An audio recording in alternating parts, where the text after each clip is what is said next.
On this Mediterranean island, 200 kilometers from the nearest mainland, resources are scarce. Most living things disappeared.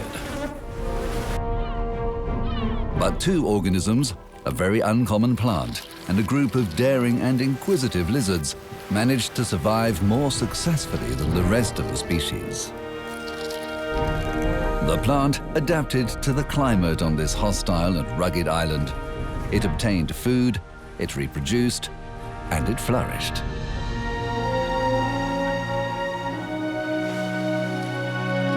Lizards learnt to search and take advantage of all types of organic matter within reach. In some cases, in an extraordinary and spectacular way.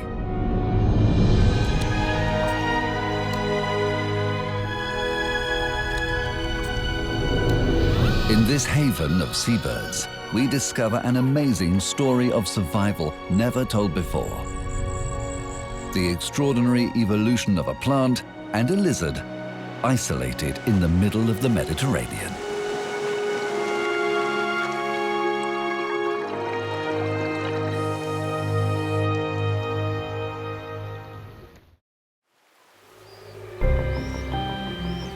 My name is Toni Escandell. I'm a wildlife filmmaker. I've been coming to this island for more than 30 years, filming for the last 15 this lizard, known by science as Podarcis lilfordi, unique in the world. This documentary is my tribute to its story. This western Mediterranean island is the farthest from the mainland. It is called Ilha de Leila, the island of wind. Nowadays, no one lives on the island, but the lighthouse continues helping sailors. Most castaways trapped on this small island died out, probably after a very short time. However, some others adapted so well that they are still here today, specialists in this hostile environment. And here, where atmospheric conditions are severe and adverse, where the wind and sea shape the topography every day and don't allow vegetation to flower or grow as much as it does in other places, here is where our main characters became isolated about 9,000 years ago. This is where I have studied, trying to find out about its story.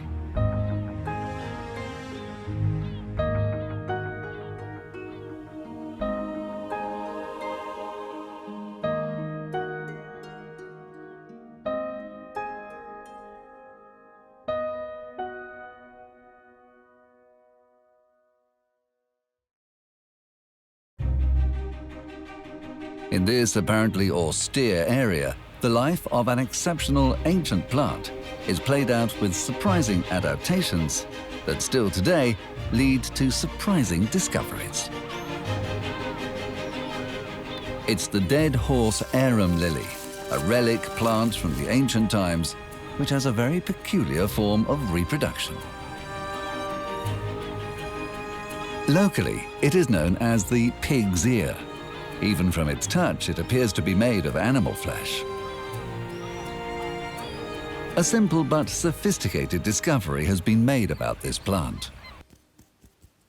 Endemic to the Balearic Islands, Corsica and Sardinia, where it was already present 30 million years ago, this plant is capable, by metabolic means, of generating heat that may exceed the ambient temperature by 10 or 12 degrees centigrade during its flowering period.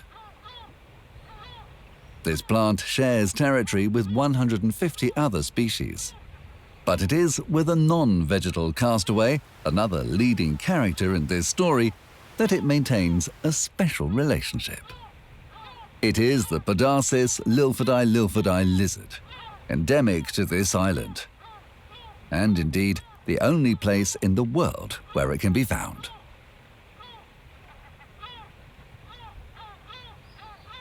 The curiosity of these lizards, and especially that of some individuals, may have been the key to their survival in such a hostile environment. This has been achieved mostly due to certain key individuals within the species. When a new object appears on the island, whatever its origin, it will arouse the curiosity of all daring lizards, which have the courage to inspect it for the first time in order to check whether it is edible or not. These bold individuals, the most daring ones, those that take risks, are the first to discover new food resources for the species, and so the first to try the new food.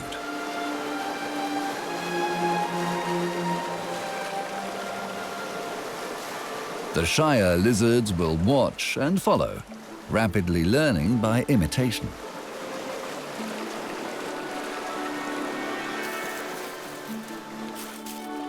If something goes wrong, the species only risks a small part of its population, and if it is successful, all members benefit from the new discovery.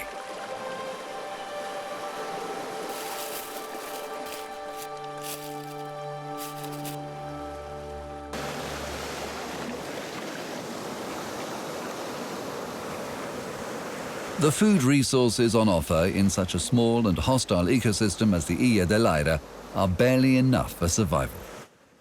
That is why these lizards had to get clever.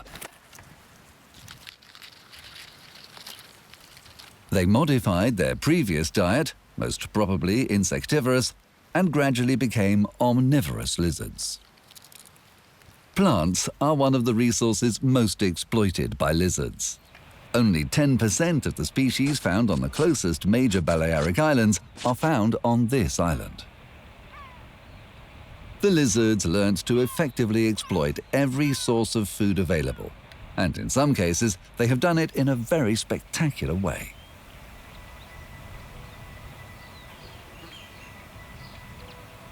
Spring begins at the Ilha del Aire. Warm temperatures start stimulating the Predatory's arum lily's blooms. But it is not really a flowering plant. This lily has modified one or more of its leaves in order to attract flies. They remain open for a short time until they manage to catch some flies. Most begin to open at dusk and continue during the night, so they are completely open first thing in the morning, ready and prepared to catch the first flies of the day. Some will stay open for several days until they capture the flies. Sunlight is needed for the leaves to close. If the sun sets during the process, they won't finish closing until the next day.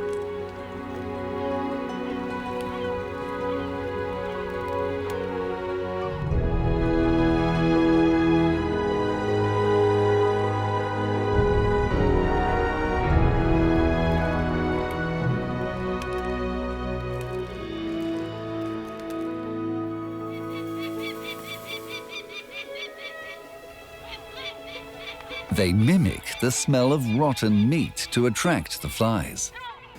This mechanism has reached such a high level of perfection that the molecule released is exactly the same molecule released by putrefying meat. It has evolved to release this smell because it is competing with other animals on the island to attract the flies. But its opponents don't know what it's doing. They're not ghosts or souls from beyond, but they are dead. Believe it or not, the arum lily competes with the dead bodies of seabirds and rabbits, which lizards also use as vantage points to catch flies. To win this battle, the arum lily plants must be able to produce the best possible smell of rotting flesh. This unbearable stench is so attractive to the flies that there isn't one that can resist the temptation. However, the arum lily plant not only attracts them, it also manages to get them to go into the funnel. The flies, which think they've found a corpse, will try to enter, intending to lay eggs or larvae. But it's a trap. They've been kidnapped. In the belief that they're entering a dead animal's body, they inevitably slide inwards as they progress. These special hairs located in the orifice are responsible for catching the flies. As soon as they put their feet on it, they fall straight inside. But what happens inside the plant was never known, as no one was ever able to check until today.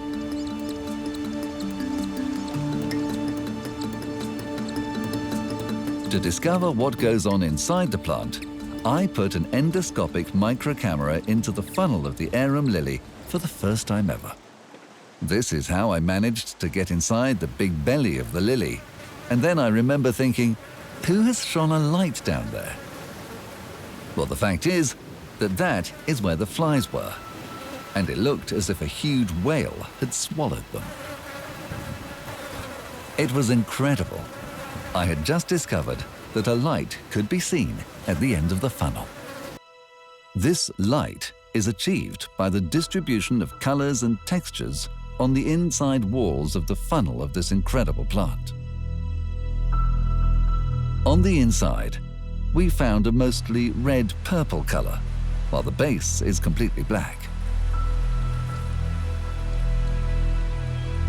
On the way up from the base, the black color is followed by a translucent color, almost white, which allows sunlight to enter just where the male and female organs are situated. But it's a light trap. Through this ring of light, the arum lily distracts the fly and makes it stay at this particular point. As we all know, flies always seek the brighter area when trying to escape. During the filming of this documentary, we discovered for science one more incredible facet of this sophisticated plant.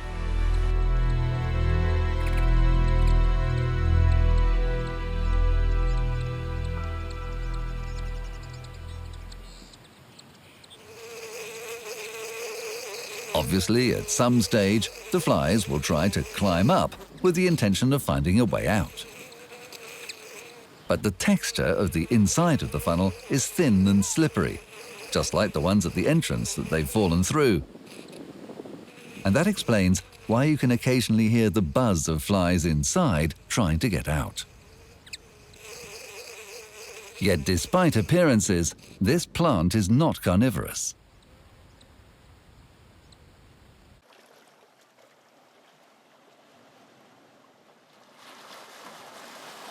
The arum lily amazes us again when carrying out a very curious process filmed for the first time. First of all, it directs its central spike liquids through its female organ, which flies cannot resist sucking with their proboscis. This is probably the most effective way the plant has to ensure pollination.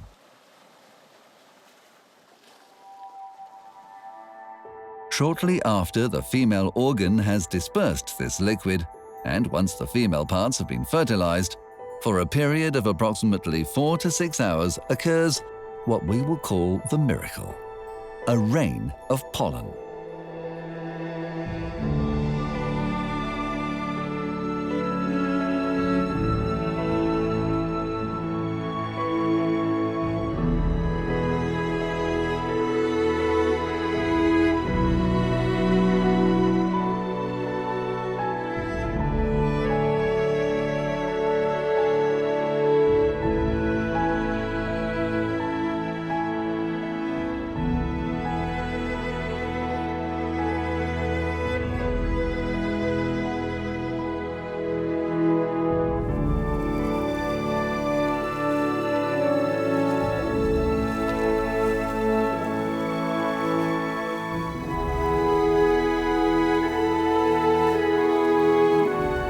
The male organ expels its pollen above the flies, which will then pass it to the female organs of other arum lily plants located even hundreds of meters away.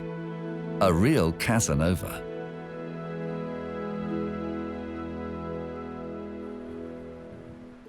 But first, they have to get out of here. So the plant now releases the flies by drying the internal parts which were previously slippery. And now the flies can climb up and out. Once outside, they will try to get rid of all the pollen they can, as this hinders their flight. When they feel ready, they fly off to find food, and also a safe place to deposit the rest or part of their larvae or eggs. And what place could be better than a piece of decaying flesh? So they are constantly caught by other arum lilies, which will play the same trick on them.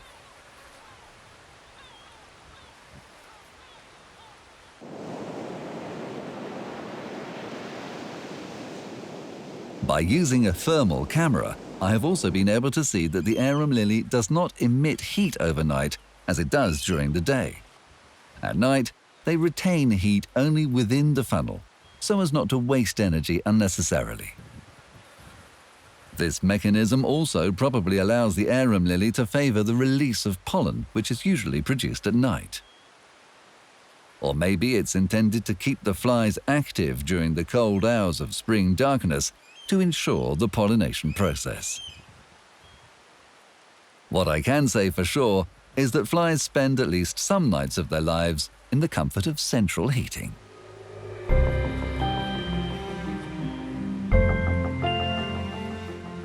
After many years of evolution, the arum lily has effectively developed a sophisticated strategy to capture flies that will then pollinate other lily plants.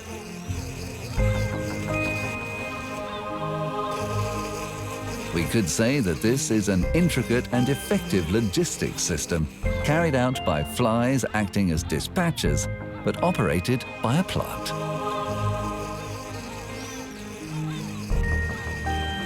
And this is how these flies, for millions of years, have been delivering the goods to the requested destinations, deceived by the arum lily, which, at the same time, is itself being bothered by its restless neighbor.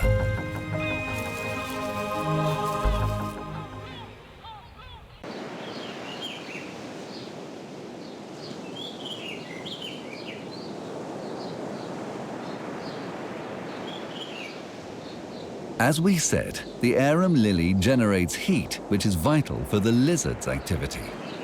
As you can see in these images filmed with the thermal camera, the spike, exiting through the central hole of the arum lily, is warmer than the rest of the plant and its surrounding environment. This explains why it's not uncommon to see lizards on top of it, attracted by the warm surface of the lily, making use of the heat to maintain their own body temperature. Technically speaking, this is called a thermoregulation process. Bold lizards realized that flies visited the plant and saw the opportunity to catch them.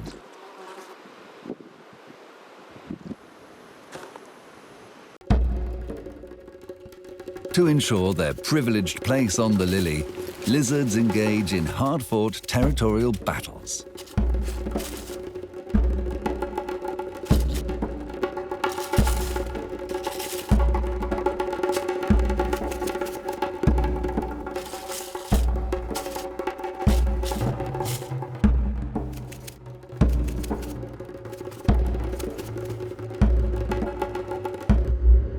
What is certain is that this spectacular, complex pollination system the plant has achieved with the flies has allowed our daring protagonist, who is aware of everything that happens around him, to take advantage of the plant by trapping part of their fleet carriers during the flowering stage and acting as a nuisance neighbor for the arum lily, which, of course, can't do anything about it. But who knows? Maybe somehow the lily will end up compensating the plant. Knowing how nosy these lizards are, we can easily imagine what will happen next. Indeed, they also realized that the flies got into the funnels of the lily, and they followed them.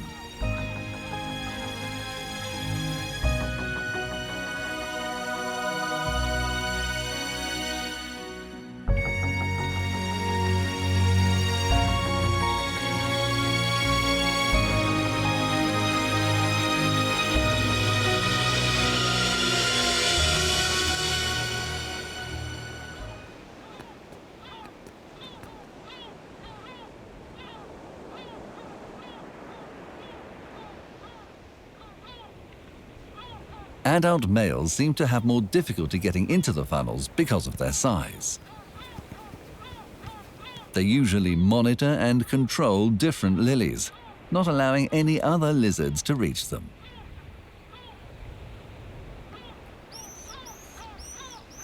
There's a time when the arum lily becomes scarce and so in high demand. This large male, owner of the territory where there is one of the last arum lilies of the year, may not be able to get inside himself, but he is unwilling to let any other lizard get near and will do everything he can to keep them at bay. In all this chaos, a female has crept into the arum lily.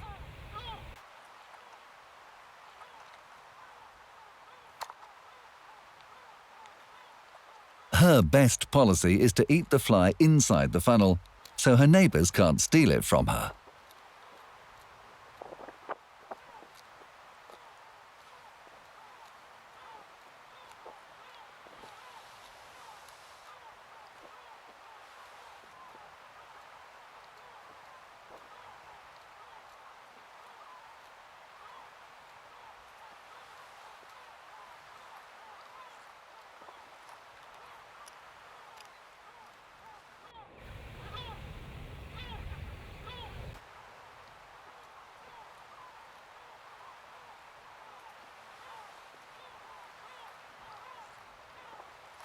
During this sophisticated process of attracting and retaining the flies within the funnels, the lizards have become a kind of annoying intruder who steals the arum lily's victims and so captures the messengers the plant needs for its reproductive process.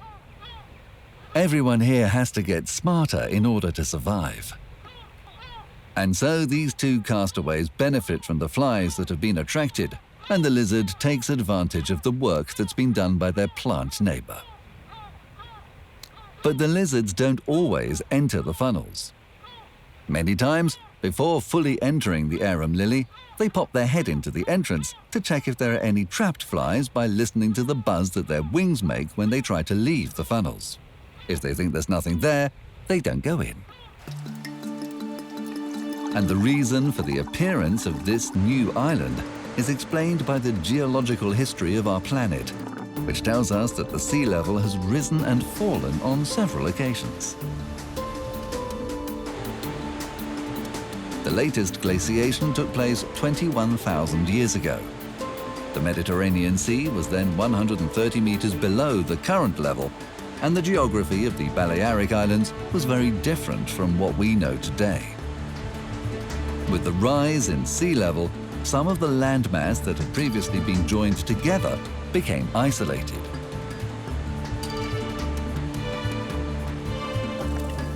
Many different seabirds get together every year in some of these sanctuaries, and under its waters, other species find their shelter. Except for the flying and swimming species, able to travel by air or sea, no living thing could enter or leave these islands.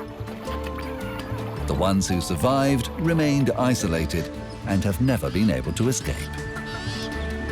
Many of them could not overcome the ordeal that the new lands imposed on them and survive with few resources and in extreme conditions.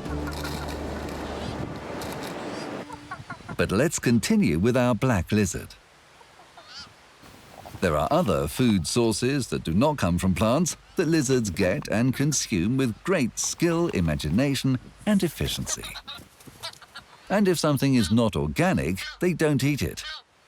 But of course, they have to try it just in case, even if it is a camera lens. This asphalted road that leads to the lighthouse offers a waterproof layer when it's raining or damp. In addition, it retains the sun's heat well into the night. There are some tiny castaways which seem to benefit from this. Ants. They are all over the island, but given the conditions, some have found a perfect place to build their anthills. And the lizards have noticed this too. The ants, which are one of the lizard's biggest competitors, depending on the kind of food, can become their prey at the same time. Lizards choose the ones with wings, more striking and vulnerable, discarding the workers, as these have a high content of formic acid, which is very unpleasant for most predators.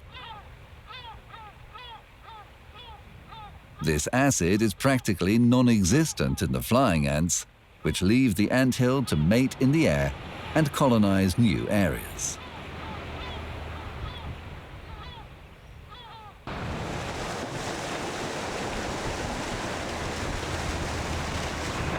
On an island like this, strong winds and high waves often carry new material to the shore. It is not uncommon to find large tree trunks that the force of the waves has deposited several meters away from the shoreline.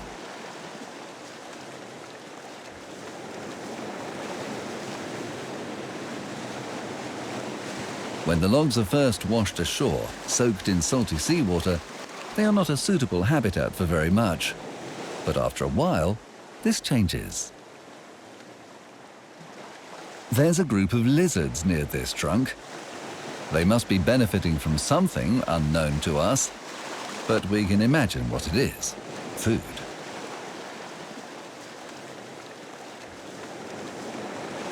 A bold lizard must have realized that a new food source worth exploiting was contained in these holes. Beetles. These tiny beetles, only 3 millimeters in length, are protein. A delicious snack for a lizard.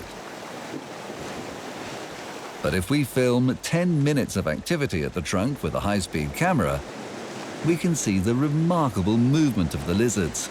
And the existence of these tiny beetles doesn't seem to explain this sufficiently, especially as while they're there, they're being exposed to possible predators.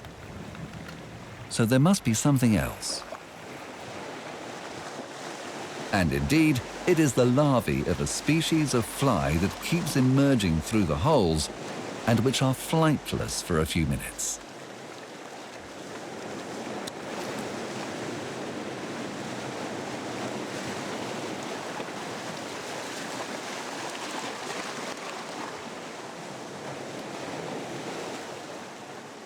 If a lizard reaches the right place at the right time, food is assured. We know, therefore, that they are able to take advantage immediately of any new natural food source that appears on the island.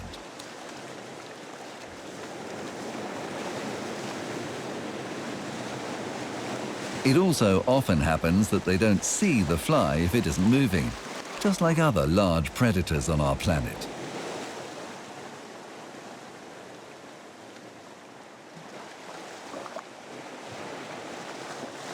The last trunk probably arrived some time ago, and many years may go by before a new one arrives, where these insects can lay their eggs. And this shows us that not all the food resources exploited by lizards have needed a long process of adaptation.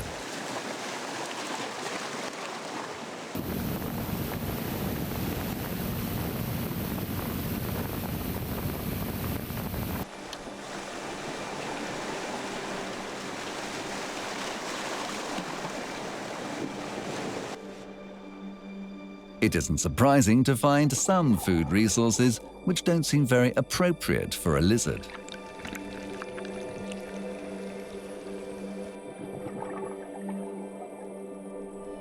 Strange as it may seem, some of the food that the lizards consume does not come from the ground.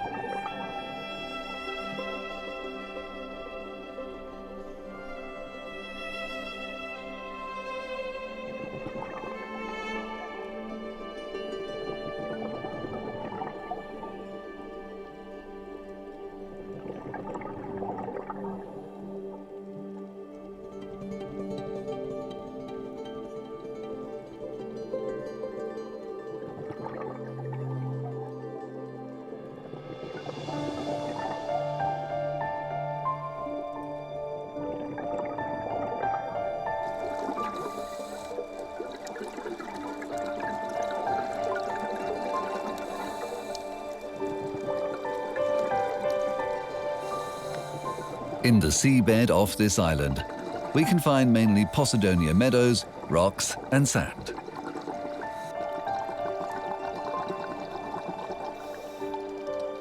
It is not uncommon to see many species of fish, especially at the Posidonia, some of them large predators like barracudas or groupers.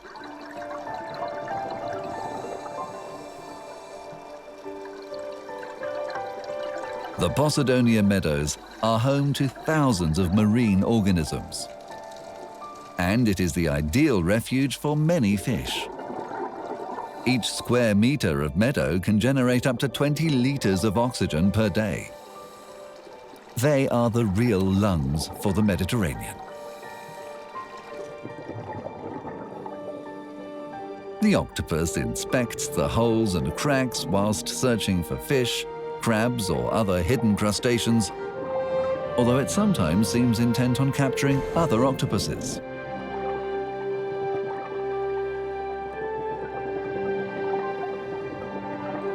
Barracuda wait at dusk to hunt other fish by surprise, like these damselfish. While some are already building their nest, others are still fighting over territory.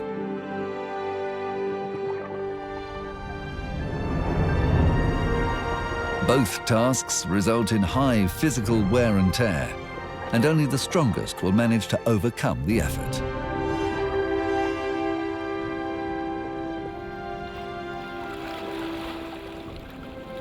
The sea, acting as dispatcher through the waves and currents, offers the land animals opportunities that should not be wasted on an island like this. They all try tasting a bit of the day menu before the rough sea takes it back again and out of reach.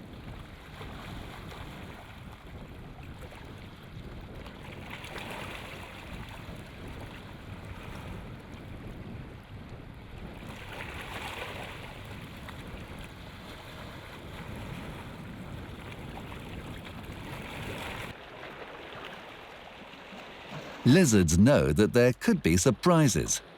It's time to go for a walk.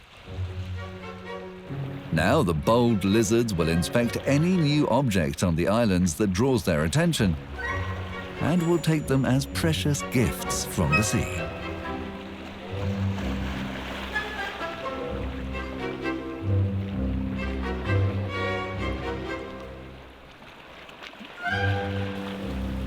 They will have to share the dinner table, despite their fights and efforts to scare or deter each other. The lizard guards any type of decaying flesh and its strong cocktail of bacteria.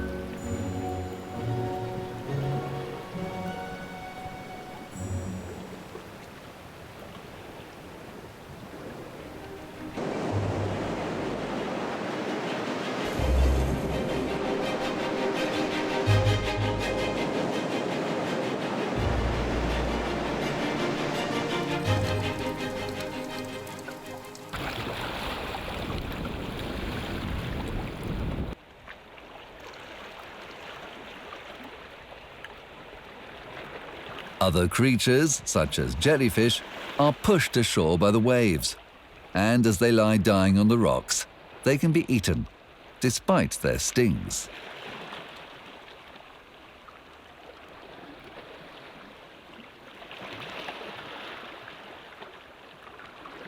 But not all the seafood is dead. Lizards are also good predators, and can catch some marine arthropods.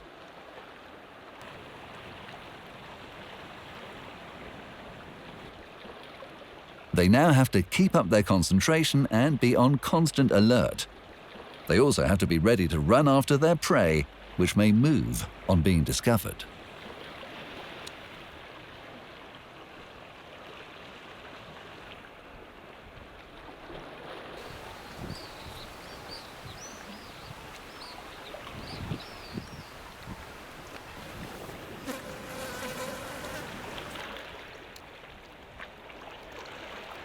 Where there are a number of potential preys, the lizard has to concentrate on just one and ignore other distractions, and hope to avoid hazards.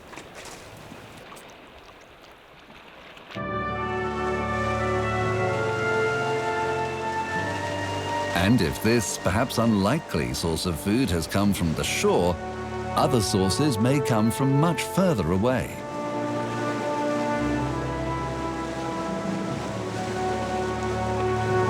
A few miles out at sea, cetaceans are gathered and feeding, and there are also some pelagic birds. They spend the day catching fish and storing it in their crop, to then take it back to their single chick.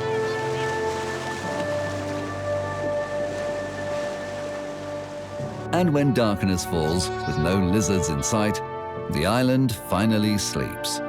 Or so it seems.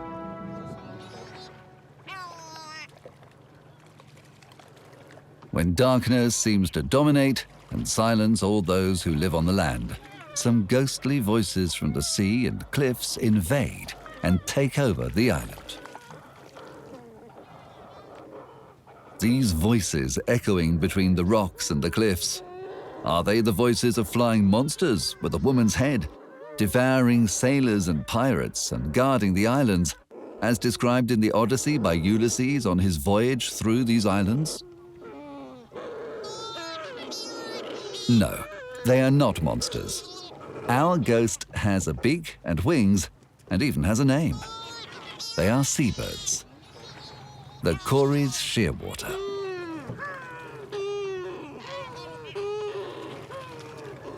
When it turns dark, shearwaters approach the coast and enter their nesting burrows, where their only chick has been waiting all day.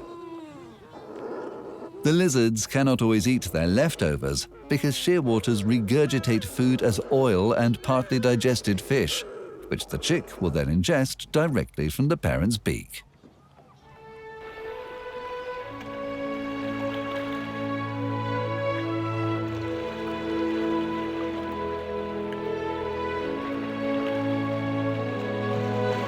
But when daylight returns, the insistent, stubborn lizards approach the shearwater's nests, searching for any type of organic matter wherever it comes from. They will even eat tiny remains of fish that they find in the droppings of Cory's shearwater and other seabirds.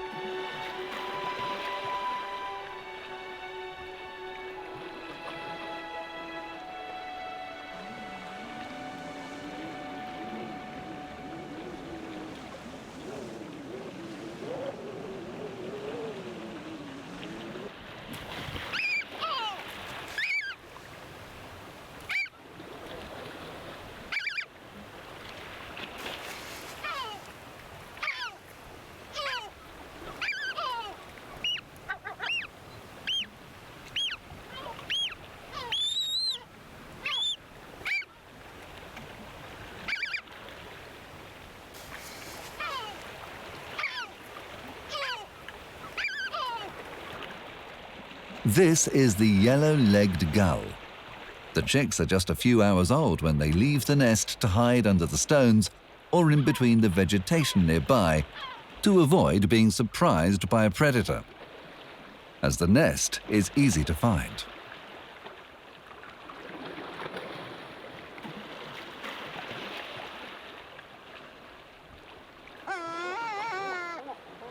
In fact, when the chicks are hatched, the nest becomes more of a meeting point than a real nest.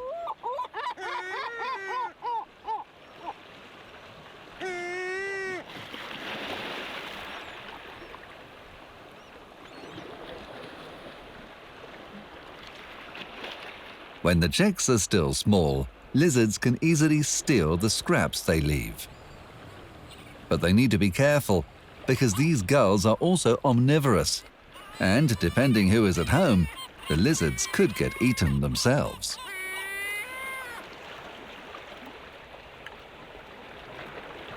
The Orduin's gull also breeds on this island of seabirds and suffers strong competition from the yellow-legged gull, which is much bigger and stronger, and preys especially on their chicks.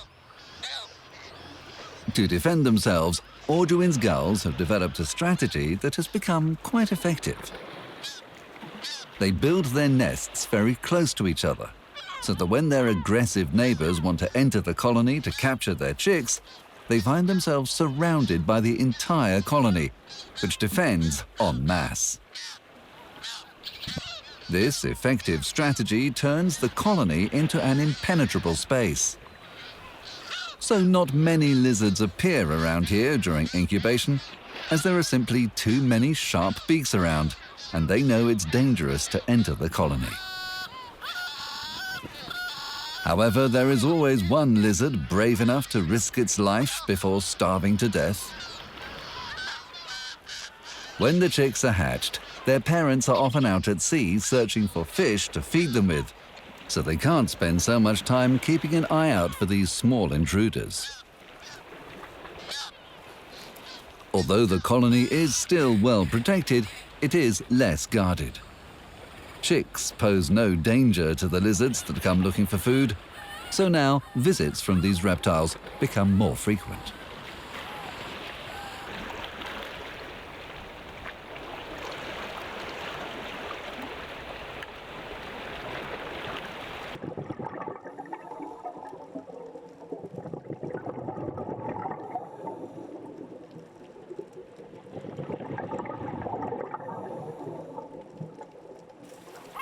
These are shags. When they have been fishing for some time, they come ashore to dry their wings, and it's typical to see them on the rocks with their wings exposed to the wind and sun. There are usually a few pairs breeding on the Ilha del Aire. Due to their strong, persistent fishy odor, the bold lizards have also included shags' nests in their daily round. Unlike the Orduin's gulls, in this case there are few nests and they are quite separate from each other, so many lizards often come to explore. They check if the adults are in the nest, and if they are, wait until they leave. And then the persistent lizards enter the nest to inspect it.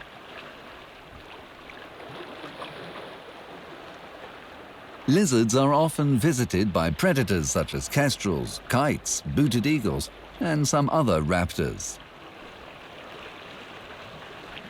There is a smaller bird typical of coastal cliffs, which lizards should also beware of. This is the blue rock thrush. Despite feeding their chicks mostly with insects, its 20-centimeter size allows them to hunt larger prey such as lizards, one of its more appreciated items of prey.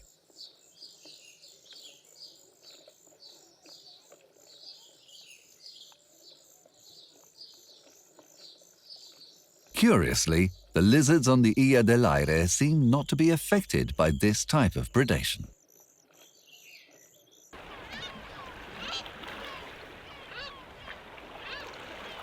The lizards' varied diet includes some other species of plants that they have learned to consume after discovering their beneficial properties.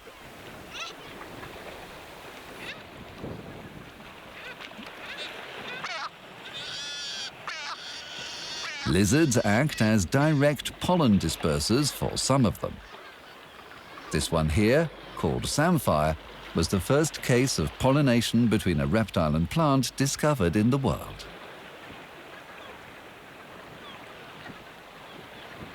Lizards consume their nectar by sucking it off its flowers, and now, with the pollen grains attached to their tongues, they go from one plant to the other, acting as a direct pollinator of samphire.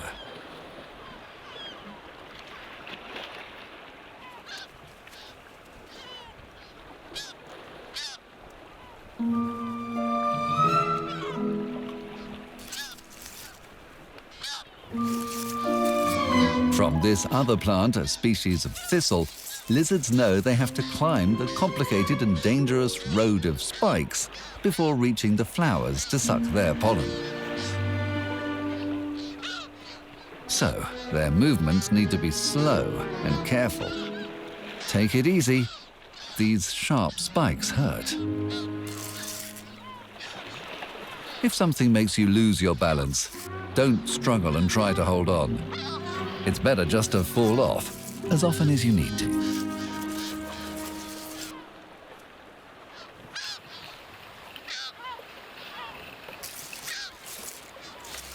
But the days go by on the island, and the lizards take advantage, as always, from the food available according to the time of year. Now it's the arum lily which needs the lizards to help them. It's time for the lizards to compensate for the stolen flies. Inside the funnel, which is now closed, a harvest of fruits rich in sugars has begun to develop. As the fruits mature, the funnel dries and finally opens. The time has come to seize a golden opportunity. Lizards now feed almost exclusively on this abundant fruit that provides them with unlimited water and nutrients during the dry season on the island.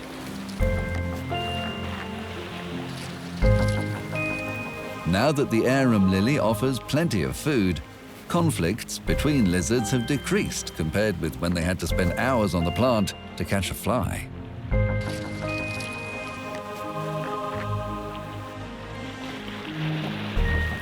But why wait for the natural process to open the funnels?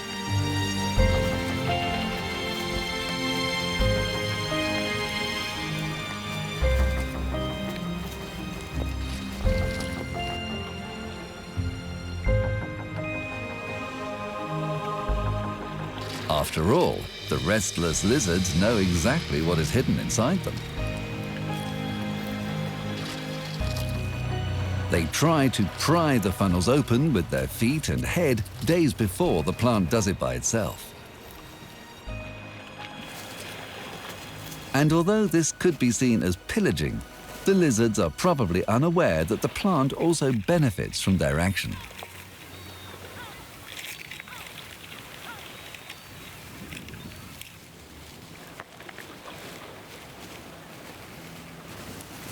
The lizards are now acting as farmers, dispersing the seeds they defecate away from the original plant.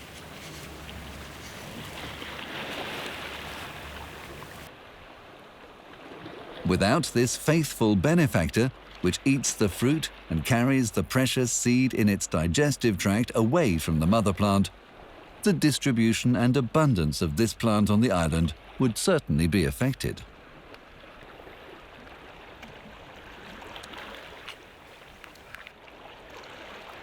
In this way, by helping the plant proliferate on the island year after year, they also sow their own food for the coming years. The arum lily's future would not be nearly so bright without this restless neighbor. All this happened in part because no other animal life was possible on the island. Other animals might have become competitors of the lizards, or even predators. A mammal could have been one of them. The fact is that a mammal that weighs the same as a lizard needs about 10 times more calories to carry out all their daily activities. In these small islands, there are simply not enough resources to provide these food requirements.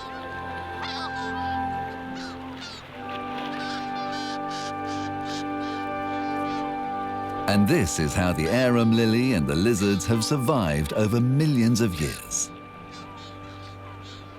They were isolated during evolution, adapting in order to survive and to develop the ability to reproduce themselves during the warmer months. The density of both lizards and arum lilies is one of the highest in the world, but it is also one of the most fragile, as the limited space and hostile ecosystem have created a finely balanced system of interactions between the island, the lizards, and the plant. An example of coexistence and interdependence that is quite simply unique on our planet.